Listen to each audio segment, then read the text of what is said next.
que nem o mais otimista ou pessimista esperava a demissão do Carille nesse momento. Esse vídeo tá até sendo feito meio que no improviso, mas vamos falar um pouco sobre isso e tentar entender, de fato, quais as consequências, os desdobramentos que podem acontecer daqui para frente com essa decisão da diretoria do Vasco.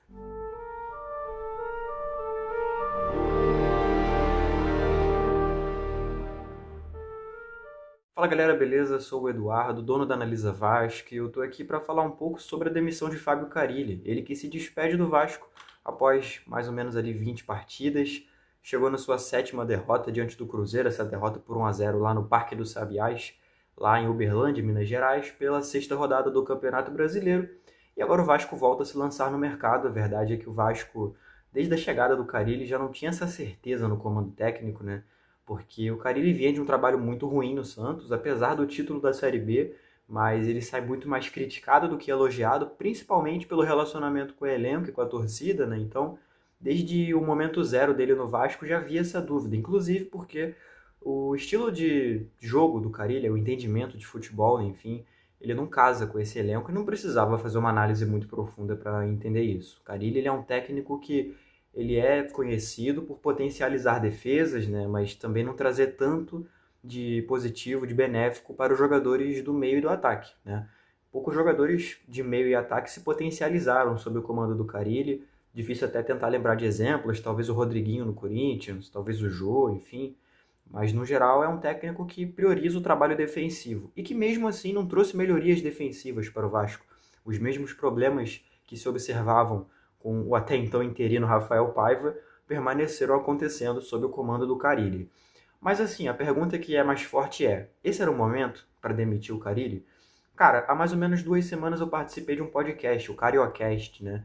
Com um abraço aí pro querido amigo Caio, e ele me perguntou, cara, qual é o momento para demitir o Carille? O que você espera acontecer para que o Carille seja demitido? Eu falei para ele o seguinte: primeiro ponto, não era nem para ter vindo, na verdade, ponto antes do primeiro, ponto 0.5, vai, ponto 0.1, não era para ter demitido o Rafael Paiva, porque o Paiva, apesar daquela sequência negativa que ele vivia, que para mim era totalmente esperada que fosse acontecer, porque cabe lembrar, é uma sequência de derrotas para Botafogo, para Fortaleza, para Internacional e para o Corinthians. O Botafogo, que era o líder do campeonato naquele momento e que terminou campeão brasileiro, o Fortaleza, que terminou no 3º lugar do Campeonato Brasileiro e que fazia uma campanha fora de série, a melhor campanha deles na Série A, cabe dizer. O Internacional, que estava numa sequência de quase 20 partidas seguidas vencendo, né, nem sem perder, vencendo, né, o grande momento. E o Corinthians, que estava na sua 5ª ou 6ª vitória seguida, acabou terminando uma sequência de 7 ou 8 vitórias seguidas naquela reta final de campeonato. Ou seja, equipes que viviam o momento muito acima. E que era normal que o Vasco tivesse batido no teto naquele momento, porque o elenco estava na reta final de temporada, né? O desgaste físico ele estava acontecendo. Então, a diretoria, não sei com qual critério, demitiu o Paiva. E aí, na época disseram, né, vi essa fala se repetir na coletiva do Pedrinho, de que não foi pela pressão, foi pela convicção deles. Então eu pergunto, qual foi a convicção naquele momento? Porque o trabalho do Paiva, ele vinha dando frutos, né? Bateu num teto, normal que batesse, o elenco ele é limitado. O Paiva já não tinha, por exemplo, Adson e David, os principais pontas, ambos lesionados, perdeu Estrela, que era uma peça fundamental do sistema de jogo dele, até porque o Payet estava numa baixa técnica muito grande. O Payet termina o ano extremamente criticado. Coutinho não tinha ainda entregado aquilo que está entregando nessa temporada, por exemplo, e por aí vai. Então, demitiu-se o Paiva naquele momento, que eu achei um erro, e aí trouxe o Carille, né? Então, o erro para mim mora aí. Mas voltando à pergunta inicial, por qual momento para demitir o Carille? Cara, eu já teria demitido na derrota para o Corinthians, que também, curiosamente, né, foi o estopim para a demissão do Paiva, também na Neoquímica Arena, também sofrendo 3 gols, né? Detalhe que aquele time do Paiva ainda fez um gol. Foi 3-1, aquele gol do Puma Rodrigues, um bonito gol, inclusive. O time do Carille nem isso conseguiu fazer. E outro detalhe é o seguinte: o time do Paiva ele foi lá na Arena, na Neoquímica Arena, com uma força total. Deu o seu melhor e o Corinthians viveu um momento fora de série. O Carille, ele vai para a Neoquímica Arena com um time reserva. Então, assim, o Corinthians nem vivia um grande momento. Tanto é que o Ramon Dias é demitido 2 ou 3 rodadas depois. Era um Corinthians fraco, abalado, que não estava conseguindo desempenhar.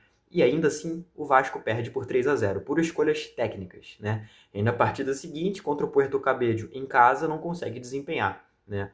Então precisou o Vasco sangrar muito para demitirem o Carille, que não era nem para ter vindo, e que não era para ter substituído ninguém, porque o Paiva não deveria ter saído.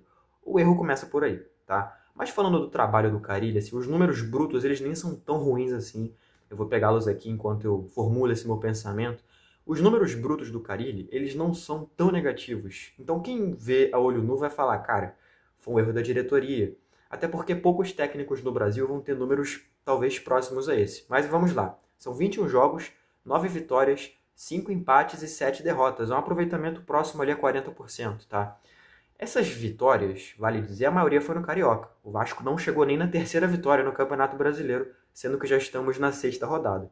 O Vasco não venceu fora de casa no Brasileiro, e as poucas partidas que venceu fora de casa na Copa do Brasil e no Carioca foram contra equipes muito fracas. Copa do Brasil venceu as duas primeiras rodadas, né, contra a União Rondonópolis e contra o Nova Iguaçu, se bem que essa contra o Nova Iguaçu foi no Newton Santos, então até dá para questionar se era moralmente fora de casa, porque tem essa coisa também, por exemplo, a vitória contra o Maricá no Carioca, ela contabiliza como uma vitória como visitante, mas ela foi em São Januário, sabe? Então tem esse aspecto todo aí, os números eles ficam muito complexos por conta disso, mas beleza, números brutos, 9 vitórias, 5 empates e 7 derrotas. Não são números horríveis, mas as 7 derrotas em 21 jogos, elas são muito importantes, cara. Cara, 7 vitórias em 21 jogos, a gente está falando aqui, na verdade, de 33% dos jogos que ele fez no Vasco serem derrotas. Isso é muita coisa. Um terço das partidas dele no Vasco foram derrotas. Um pouco mais até do que um terço, sabe? E as derrotas, a maioria, com o Vasco sendo totalmente dominado, totalmente controlado. Né? A gente tem a derrota para o Corinthians, que eu mencionei, que foi um atropelo do Corinthians. A derrota para o Ceará, em que o Vasco ele é vencido assim facilmente na tática. Essa derrota agora para o Cruzeiro, inclusive, o Vasco ele até compete um pouco, mas no fim das contas o Cruzeiro ele é superior em todos os aspectos possíveis que você possa esperar de uma equipe de futebol. As derrotas para o Flamengo, as 3 derrotas para o Flamengo, o Vasco ele é inferior, ele apanha muito para o Flamengo. A derrota para o Fluminense é assim, uma surra tática, um banho tático daquele Mano Menezes, que depois foi demitido, inclusive, tá? Então, é muita coisa em jogo aqui para falar sobre esse trabalho dele. No fim das contas, o trabalho dele não trouxe nada de evolução pro Vasco, tá? E quem vê esse vídeo pode até pensar, cara, isso é um ataque pessoal pro Carille. O cara não gosta do Carille e tá aqui falando mal dele. Não, eu não tenho nada contra o Carille. Eu até acho um bom técnico. Eu já falei algumas vezes aqui em oportunidades passadas que eu acho um técnico interessante pro futebol brasileiro. Mas bastava uma análise básica para entender que o perfil de futebol dele não casaria com esse elenco. O elenco do Vasco ele é extremamente limitado do meio para frente. É um elenco que precisa de técnicos que potencializem o pouco que tem a oferecer esse meio para frente do Vasco. Quer dizer, tem volantes que sabem conduzir bem a bola, até mesmo achar passes diferentes e tudo mais, mas, por exemplo, não tem camisas 10 de consistência, sabe? Não tem um Matheus Pereira como o Cruzeiro tem, não tem um Rodrigo Garro como o Corinthians tem. A Arrascaeta do Flamengo eu nem vou entrar nesse mérito porque ele é um extra classe, mas, sei lá, um Rafael Veiga, o Alan Patrick, não tem esse cara. O Coutinho deveria ser esse cara, mas o Coutinho não atua 90 minutos, por exemplo. E aí tem um cara na reserva que é o Payet, que não consegue jogar, sei lá, 30 minutos em alto nível, há muito tempo pelo Vasco, sabe? Então, já começa por aí. O que seria a peça central de um time minimamente criativo, o Vasco não tem. Esse cara não existe no Vasco, sabe?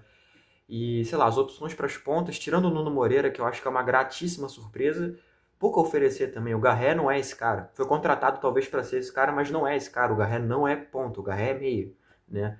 O Adson voltando, assim, de uma lesão grave, beleza, mas já vão aí 2 meses mais ou menos desse retorno dele. Não consegue jogar mais do que meia hora, frequentemente ficando de fora por conta de problemas físicos e tal. E tem o Verratti, que ele é uma aberração dentro da área, mas fora dele tem sido uma nulidade ultimamente, enfim. Então, de novo, é um elenco que precisa de técnico que potencialize, que tenha soluções, sabe? E o Paiva, ele era esse cara, tá? Então, eu vou voltar nesse ponto que eu falei durante o vídeo. O Vasco errou ao demitir o Rafael Paiva. E eu não tô sendo oportunista, eu falei isso na época. Eu falei que eu era contra a demissão dele. Eu falo isso frequentemente e eu vou continuar falando. Rafael Paiva segue sem trabalho, inclusive. Eu não acho que o Vasco teria essa cara de pau de voltar, de contratá-lo, até porque seria de fato, cara, assinar um atestado de incompetência, porque você demite o cara, você tenta trazer uma substituição para ele e você vai voltar atrás. Você tá passando um recado de fraqueza até, como direção de futebol, né? No Vasco nada é impossível, a verdade é essa. Mas, enfim, eu não acho provável que isso aconteça, né? Mas é realmente muito decepcionante como abriram mão do Paiva, apostaram num técnico que das opções que tinham no mercado à época, para mim era pior, porque tinha o Pedro Caixinha, tinha o Gustavo Quinteros, tinha o Renato Gaúcho, enfim, tinham várias opções ali, enfim, que poderiam ter sido exploradas e preferiram logo o técnico mais limitado e que saiu chutado do clube que ele estava anteriormente. Simples assim. E, bom, tivemos informações ontem à noite, né, sobre o Fernando Diniz, seu nome forte aí para assumir. Informações até então que não são de setoristas do Vasco, né? Foi o Lucas Musetti, que cobre o Santos, e também da Itatiaia, que é um veículo mineiro, né? Falando que o Diniz é o cara mais provável para assumir. Olha, eu não tenho nada contra o Diniz. Eu acho o Diniz um bom técnico, que tem boas ideias e tal, mas sempre um pé atrás, né? Porque, enfim, a forma que ele saiu do Fluminense e do Cruzeiro é de se questionar. É de se questionar. Ele não é um técnico que funciona muito bem sob pressão. Ele costuma bater em teclas repetitivas e ineficientes quando está pressionado no trabalho. E ele já chega pressionado no Vasco, né? 3 ou 4 partidas em que ele não traga algo de novo, de fresco, assim, e a torcida vai cobrar, e normal que assim seja, tá? Porque a demanda, ela é grande, né? Então, enfim, mas por outro lado, seja quem vier, cara, é seguro dizer que vai ter esse tempo ali do Super Mundial para poder implementar suas ideias. De momento, quem assume é o Felipe Loureiro, né, o Felipe Maestro, no caso, e torcer então que o Felipe consiga desempenhar bem e, sei lá, conter talvez o sangramento, né? É o bombeiro aí do Vasco nesse momento, o Felipe, né? Enfim, torcer que ele consiga, porque de fato é isso, cara. É a função dele nesse momento. E a expectativa é de que ele traga alguma coisa. Mas, cara, o Felipe é bem limitado como técnico, né? Vamos combinar que o Felipe é bem limitado como técnico. A gente viu isso na reta final do Brasileiro ano passado. Ele teve dificuldade para vencer o Atlético Goianiense já rebaixado em São Januário. Foi aquele empate em 2-2, né? Então, assim, uma vitória apertada contra o Cuiabá, também já rebaixado lá no Mato Grosso, né? E uma vitória contextualíssima ali contra o Atlético Mineiro, o Atlético totalmente destruído, porque perdeu 2 finais, estava até brigando para não cair naquele momento ali, na penúltima rodada, enfim. É muito pouco que ele mostrou até aqui. Não acho que seja o planejamento que ele fique definitivamente, mas mostra muito pouco e isso traz muita insegurança, né? Pra gente fechar, vamos ler aqui a íntegra da fala do Pedrinho. Ele abriu a coletiva ontem, né? Mais ou menos o mesmo modus operandi da demissão do Paiva no passado, né? Ao invés de ir o Paiva, foi o Pedrinho, ao invés de ir o Carille, foi o Pedrinho. Ele fala aqui que toda a responsabilidade é dele, do trabalho que está sendo feito dentro do Vasco. Ele comunica oficialmente o desligamento do Carille, deixando muito claro que, abre aspas, quando a gente faz uma demissão, parece que estamos transferindo toda a responsabilidade para o treinador, e essa responsabilidade é minha, fecha aspas. Ele diz que conversou exatamente isso com o Carille, e também abre uma aspa aqui interessante sobre uma crítica corriqueira feita a ele, que é sobre a incoerência, sobre a maneira que ele tratava assuntos de futebol na TV, e ele trata agora como comandante, como presidente do Vasco. Abre aspas. Muitas coisas que sempre falei e preguei na TV, sigo tendo como convicções, mas na hora de aplicá-las, às vezes não é o momento que a gente imagina. Sempre imaginei muito, sempre acreditei muito na questão do jogo. Aqui dentro percebemos que as coisas são diferentes e também há questões anímicas que também precisam ser consideradas. O ambiente interno estava muito bom com os atletas, Carille é um cara muito especial, a comissão técnica é um trabalho muito sério e duro. Por todo um contexto, infelizmente, todo mundo fala que sempre sobra para o treinador. É uma verdade, mas essa responsabilidade é minha.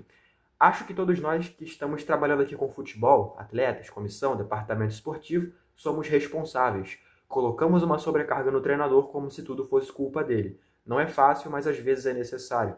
Quero deixar claro que a responsabilidade é minha e agradecer muito pelo trabalho dele e de toda a comissão nesse período em que esteve com a gente. Agradecer mesmo, de coração. Foi um desligamento muito duro para mim, pessoalmente, que tem uma questão humana muito grande. Sei que existe uma resistência muito grande de algumas pessoas na questão humana, se tratando de alguns cargos, principalmente o meu, como presidente. Fecha aspas. Cara, ali para mim ele claramente se refere à questão que ele defendia muito na TV sobre continuidade do técnico no cargo, né? Sobre essa rotatividade, né? De você demitir o cara na primeira instabilidade, tá? Essa crítica ela é válida pro caso Paiva. Sim, eu vou bater nessa tecla. Eu vou bater porque muita gente tem memória curta, tá? Então, eu vou bater nessa tecla. Com o Paiva não houve essa paciência, não houve esse cuidado, esse carinho e tal. Ficou meio dúbio se houve alguma conversa com o Paiva, se foi uma decisão em comum acordo e tal. Se tiver sido, até entendo. Agora, se for uma demissão unilateral, vamos botar assim, por mais que tenha havido alguma conversa, tipo, pai, olha só, não é nada pessoal, mas tem que te demitir. Mas se for uma decisão do Pedrinho, digamos assim, tipo, ele tá vendo que não tá dando certo, entre aspas, e demitiu, foi um erro, tá? Agora, essa do Carille, cara, tudo bem que tem uma relação pessoal ali, pelo que ele explicou, mas eu não acho que entra nisso, tá? Eu acho que vale você sim dar continuidade pro trabalho quando você vê evolução, quando você vê melhoria, quando você vê credenciais positivas. Não é o caso do Carille. Eu vou defender a tese. O trabalho do Vasco, ele evoluiu sob o comando do Carille. Isso aqui não é para pegar no pé do Carille. O trabalho evoluiu, regrediu. O Vasco ele tinha características extremamente positivas. E da chegada do Carille para cá, perdeu a maioria delas. Então, é um trabalho que estava já para acabar. Tinha que acabar, na verdade é isso. Não tinha como manter esse trabalho aí, porque não estava trazendo nada de positivo. A verdade é que, enfim, cara, tinha que ser feito o que foi feito, né? Bom, agora vamos ver o que vai ser feito. Já comentei aqui, Diniz é um nome forte pelas notícias que saem. Pode ser até que, até o momento que sai esse vídeo aqui no YouTube, já tem algum outro nome aí e tal. Enfim, recomendo justamente por isso você seguir a Analisa Vasco nas suas redes sociais, todas sob o @AnalisaCRVG, para você ficar por dentro, em primeira mão, dessa notícia aí de quem vai ser o novo técnico do Vasco. Bom, fico por aqui. Te convido a se inscrever no canal, deixar o like, essa burocracia de sempre, é importante. Até para você passar para o YouTube o recado de que você gostou desse vídeo, que você quer ver mais vídeos assim. E é isso, tamo junto. Valeu e até a próxima.